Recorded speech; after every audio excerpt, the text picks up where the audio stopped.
राधे राधे। आप सभी को कैसे हैं आप लोग? कमेंट बॉक्स में राधे राधे जरूर लिखिएगा। आप सभी को पता ही है कि महाकुंभ का पर्व चल रहा है। बहुत ही पावन और पवित्र दिन है ये। 1 महीने का दिन है। जिसको सौभाग्य मिलता है, भगवान की कृपा होती है कि वो स्नान करने के लिए पहुंच जाता है। जिसको उनकी कृपा नहीं प्राप्त हो पाती है, वो घर पे भी अपने जो है स्नान कर सकता है। किस तरह से स्नान करता है मैं उसको बाद में बताती हूँ। पहले अगर हम जा रहे हैं स्नान करने के लिए तो हमें कुछ चीज़ ऐसी होती है जिसको जानकारी रखनी होती है। हम जा रहे हैं अगर स्नान करने के लिए, वहाँ पुण्य करने के लिए अगर जा रहे हैं, कुछ फल प्राप्त करने के लिए जा रहे हैं, तो हमें कुछ चीज़ ऐसी होती है जिसको हम जानते नहीं हैं और हम पुण्य करने के लिए जाते हैं, हम कुछ फल प्राप्त करने के लिए जाते हैं और गलत करके आ जाते हैं। तो इस चीज़ को, हमारी वीडियो को ज़्यादा से ज़्यादा शेयर करिएगा ताकि ज़्यादा से ज़्यादा लोगों तक ये चीज़ पहुँचे जिनको ये चीज़ की जानकारी नहीं है।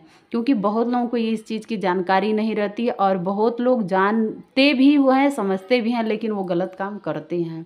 तो ऐसा नहीं करना चाहिए। जैसे मान लीजिए आप अपने साधन से जा रहे हैं, तो अगर आप अपने साधन से जा रहे हैं तो आपको यही चाहिए कि अगर यंग है, शरीर में माता रानी की कृपा है आपके ऊपर कि आप हैं, इतनी सामर्थ्य है आपके शरीर के अंदर कि आप 1-2 किलोमीटर जो है चल के पैदल चल सकते हैं। तो आप जो है अगर अपने साधन से जा रहे हैं तो 2 किलोमीटर पीछे ही आप अपने साधन को जो है वहीं रोक दीजिए और आप नंगे पैर जो है, अगर आप चलते चलते नंगे पैर जाते हैं तो आपको अति पुण्य की प्राप्ति होती है, विशेष फल की प्राप्ति होती है। ये समझ लीजिए कि आप आए हैं तो कुछ तो आपको पैदल चल के चलना चाहिए। ये नहीं कि आप तुरंत तट के पास तक गाड़ी लेके गए और वहाँ जो है आप 2 कदम गए और वहाँ से स्नान कर लिए। भगवान ने अगर सामर्थ्य दी है शरीर में तो आपको इतना करना चाहिए कि आप जो है 1-2 किलोमीटर पैदल चल के गए तो अति सौभाग्य की प्राप्ति होती है। रह गई दूसरी बात कि बहुत लोग क्या करते हैं, गंगा में स्नान करने जाते हैं। तो पहले तो मैं आप लोगों से, बहुत लोगों से, सबसे यही रिक्वेस्ट करती हूँ, क्योंकि मैं पिछली साल गई थी काशी में स्नान करने के लिए, पिछले साल की बात बता रही हूँ। और मैंने बहुत लोगों को देखा है कि स्नान कर रहे थे, महिलाओं को और पुरुषों को भी देखा है कि स्नान कर रहे थे और उसी में स्नान करने के बाद वो वस्त्र अपना धो रहे थे। ऐसा नहीं करना चाहिए। अगर आप स्नान कर रहे हैं तो आप उस कपड़े को जो है किसी पॉलीथीन घर से लेके जाइए, कोई चीज़ लेके जाइए जिसमें आप बांध के अपने घर पे लाके वस्त्रों को धुल दीजिए। क्योंकि गंगा को मैली मत बनाइए। लोग इतना गंगा मैया को मैली बना दे रहे हैं कि अब क्या बताएं। ये बहुत ही घोर पाप होता है, ऐसा नहीं करना चाहिए। बहुत लोग क्या करते हैं, उसी में ब्रश करते हैं, थूकते हैं, कुल्ला करते हैं, पैर धोते हैं। अगर आप स्नान करने के लिए जा रहे हैं तो इस चीज़ का ध्यान रखिए कि वहाँ जो है, बहुत लोग क्या करते हैं, गले पे मैल लगी रहती है उसको छुड़ाते हैं, बदन में लगी रहती है उसको छुड़ाते हैं। ऐसा नहीं करना चाहिए।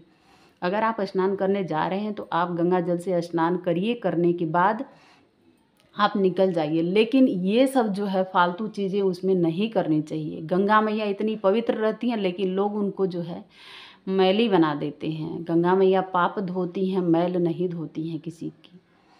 तो ये मैं ज़्यादा से ज़्यादा कहूँगी कि आप इस चीज़ को जो है वंचित करिए कि आप लोग जो है कपड़े को उसमें मत धोया करिए। मैं गई थी काशी में, देखी हूँ कि मतलब पूरे 100% कहिए 101% लोगों का मैं यही देखी हूँ कि सब लोग उसमें जो है स्नान कर रहे हैं और उसी में वस्त्र धो रहे हैं। महिलाएं थी, पुरुष से, सभी लोग थे। तो इस चीज़ को नहीं करना चाहिए।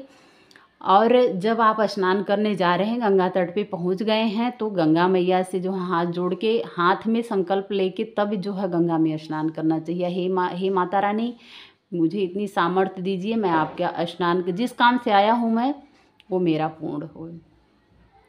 बहुत लोग क्या करते हैं, 1 महीने का कल्पवास लेते हैं, 1 महीने तक वहीं रहते हैं। इतनी ठंडी पड़ रही है और वहाँ रहते हैं। सूर्योदय से पहले कम से कम 3 बजे 4 बजे ही स्नान करते हैं जाके, और इसके बाद वहाँ खिचड़ी बनाते हैं। गंगा के तट पे ही वो अपना भोजन बनाते हैं, खिचड़ी बनाते हैं, जो भी करते हैं वो समझिए कि अपनी ज़िंदगी का अहम हिस्सा करते हैं। तो अगर इस तरह से नहीं आप कर पा रहे हैं, जा रहे हैं गंगा स्नान करने के लिए, तो कुछ बातें हैं जो इसको फॉलो करना चाहिए। आप गंगा जी को स्नान करने के बाद आप पूजन करिए, हाथ जोड़ के प्रणाम करिए, दक्षिणा दीजिए, जो भी आप सामर्थ्य के अनुसार जो भी कर रहे हैं करिए। लेकिन इन छोटी छोटी बातों को जो है अगर आप ध्यान में रखेंगे तो समझिए आपको बहुत फल की प्राप्ति होगी, बहुत पुण्य प्राप्त होता है। लेकिन वहीं लोग क्या करते हैं कि ये सब बातें जो है अनदेखी कर देते हैं, ऐसा नहीं करना चाहिए। माघ के महीने में जो है पूरे माघ जो वैसे तो पूरे बरस जो है सूर्य भगवान की सेवा की जाती है, लेकिन माघ के महीने में सूर्योदय से पहले अगर आप स्नान करने के लिए जा रहे हैं महाकुंभ में, आपको सौभाग्य प्राप्त हुआ, माता रानी का आशीर्वाद हुआ, अगर आप गए हैं तो वहाँ तो आप विशेष तौर पे करिए। अगर आप नहीं गए हैं तो आप घर पे भी प्रातः पूरे महीने भर, जिस तरह से कार्तिक का महीना स्नान दान के लिए बहुत ही बेहद महत्व रहता है और श्री हरि विष्णु भगवान को बेहद प्रिय रहता है, उसी तरह से माघ का महीना भी बहुत ही महत्व रहता है। इसमें भी स्नान और दान का विशेष फल की प्राप्ति होती है, विशेष महत्व रखता है। तो अगर आप घर पे ही अपने स्नान कर रहे हैं तो आप जो है गंगा जल थोड़ी सा डाल के स्नान कर सकते हैं। नहीं तो आप शाम को क्या करिए, एक पात्र ले लीजिए, उसमें थोड़ी सा जो है जल भर लीजिए, उसमें 4 बूंद गंगा जल डालिए और थोड़ी सा जो है 1-2 तुलसी का पत्ता डालिए। डालने के बाद रात को रख दीजिए। जब आप सूर्योदय के समय स्नान कर रहे हैं तो तुलसी का पत्ता उसमें से निकाल के आप जो है किसी गमले में डाल दीजिए। और एक चीज़ बता दूं कि माघ के महीने में जिस तरह से कार्तिक का महीना स्नान और दान के लिए बेहद ही फलदायी रहता है, उसी तरह से माघ का महीना भी स्नान और दान के लिए बहुत ही फलदायी रहता है। माघ के महीने में भी स्नान और दान का उतना ही फल होता है। तो आप इसमें जो है सूर्योदय से पहले उठे सूर्य नारायण भगवान को जल देना बेहद ही ज़रूरी रहता है। अब आप जल दे रहे हैं तो तांबे का लोटा होना चाहिए आपके पास, और सूर्य भगवान को जल देने के लिए तांबे का लोटा ही सबसे महत्वपूर्ण होता है। तांबे का लोटा ले लीजिए और उसमें जल भर लीजिए। शुद्ध और ताज़ा जल होना चाहिए, जलबासी सूर्य भगवान को कभी नहीं देना चाहिए। अवेलेबल है आपके पास तो एक उसमें पुष्प डाल लीजिए, थोड़ी सा मीठा डाल लीजिए। अगर लाल रोली है चाहे लाल चंदन है तो आप उसको भी डाल सकते हैं। इस तरह से आप जो है जल दे सकते हैं। सूर्य भगवान की पूजा आराधना माघ के महीने में बहुत ही फलदायी होती है।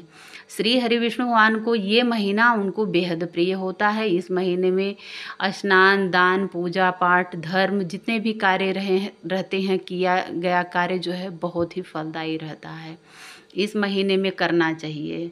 अभी देखिए मैं ये राम नाम लिखने जा रही हूँ। मैं सोची चलिए थोड़ी सी राम नाम लिख लेती हूँ। राम नाम लिखने का कोई नियम नहीं होता है कि आप कितना लिख रहे हैं, ये भगवान का नाम ऐसे स्मरण करना है।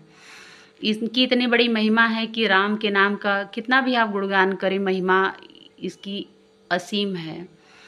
तो ये कोई ज़रूरी नहीं होता कि आप इस टाइम ही करें। सुबह टाइम नहीं मिला तो मैं शाम को कर लेती हूँ, शाम को नहीं टाइम मिला तो सुबह कर लेती हूँ, दोपहर में कर लेती हूँ, जिस तरह से कर लेती हूँ। और संकल्प लेते समय आप जिस तरह से लिए हैं तो उस तरह से जो है आपको, जैसे मान लीजिए 151 तक करना चाहिए, चाहे 111 करिए। हम 111 रोज़ लिखते हैं। और इसमें 2 चीज़ का मतलब फ़ायदा रहता है। एक तो हम अपने मुँह से राम राम लिखते हैं और बोलते हैं, तो डबल चीज़ होती है, डबल इसमें जो है काम हमारा रहता है। तो इस तरह से लाल पेन से हम लिख रहे हैं। आपके पास अगर टाइम है तो आप इस तरह से राम नाम लिख सकते हैं, बहुत ही फलदायी रहता है। इसे प्रभु श्री रामचंद्र जी बेहद पसंद रहते हैं, हनुमान जी की कृपा असीम प्राप्त होती है। और मेन चीज़ ये रहता है कि रामायण पढ़ना, अगर आपके पास रामायण पढ़ने की टाइम है तो आप 2 मिनट कम से कम, नहीं ज़्यादा तो 5 मिनट ही चौपाई पढ़नी चाहिए।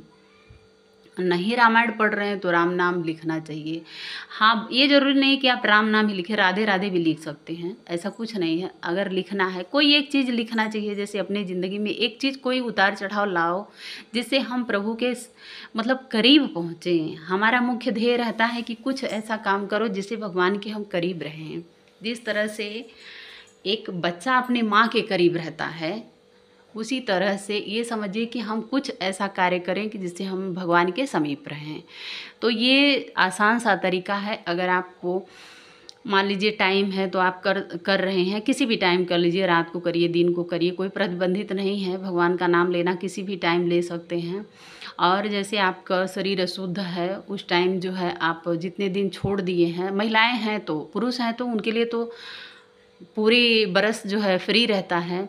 तो अगर महिलाएं हैं जैसे नहीं सूतक पातक है उनको, तो अगर जब तक उनका साफ़ नहीं होता है तब तक वो अपना जो है छोड़ देती हैं। बाद में जब वो सूतक पातक उनका ख़त्म हो जाता है तो आप तब वो जो है अपना कर सकती हैं। तो इस तरह से जो है हम भगवान के करीब भी हो जाते हैं और कुछ काम भी।